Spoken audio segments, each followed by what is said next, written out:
Lauren Sisler is ready to go.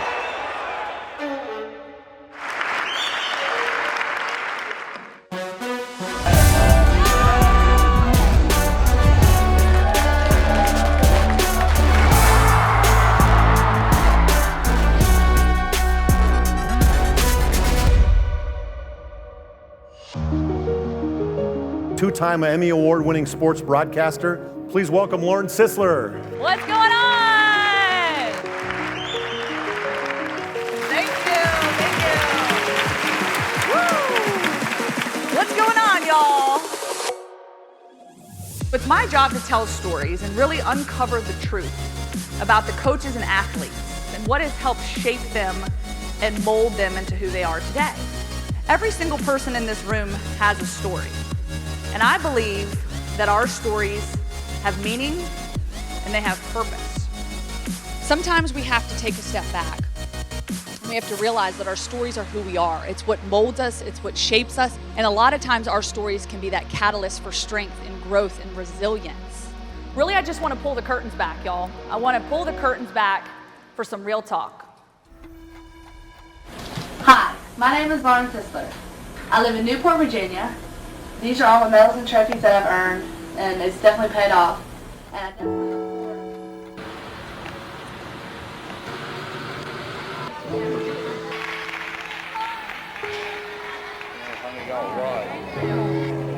In 2003, I was a gymnast at Rutgers University. I got a phone call from my dad. He said, "Lauren, your mom died. Get on the next plane you can and I'll be at the airport to pick you up." He never did show up. Instead, it was my Uncle Mike who had to tell me, "Lauren, I'm sorry, but your dad passed away too." Both of my parents died of drug overdoses. My parents weren't gonna be there to see me graduate from college. My dad wasn't gonna be there to walk me down the aisle on my wedding day.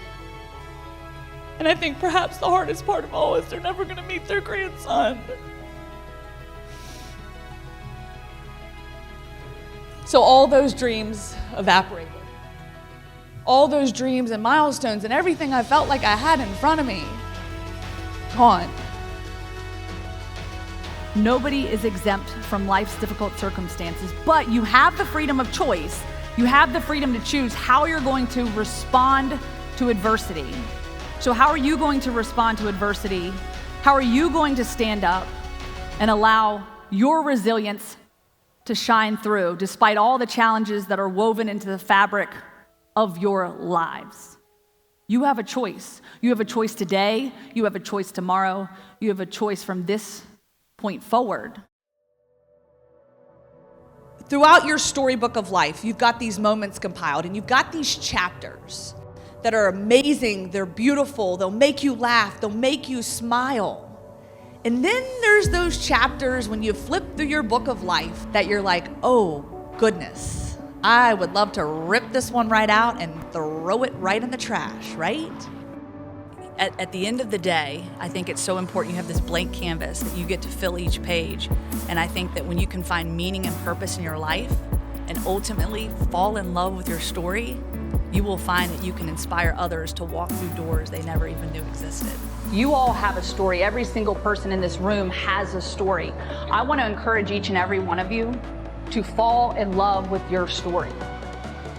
By all means, fall in love with your story and keep moving forward no matter what it is that you've been through. I was traveling down this path of broken dreams, but I've got to take that first step. I've got to do something to change the course of my life. Sometimes we're afraid that if people knew our entire story, maybe they would think differently of us. She said, "Lauren, look, you can't change the opinions of others. You can't influence the opinions of others. You can't change what happened to your parents. But the bottom line is your parents aren't defined by how they died. Your parents are defined by how they lived their lives." We all have a choice in this life. You get into this business thinking it's all about the lights, it's the cameras, it's the, ooh, I'm on TV, ooh, I'm interviewing Nick Saban, I'm interviewing Charles Barkley. But what I've come to find out, it's more than just that, it's the stories that you get to tell. I learned to fall in love with my story, free of shame, free of anger, because when you can fall in love with your story, you can love yourself more and love those around you that much more. We can learn to fall in love with our story, lock hands, stand tall together, love one another. We can spread hope that we're not alone, that we're all in this together.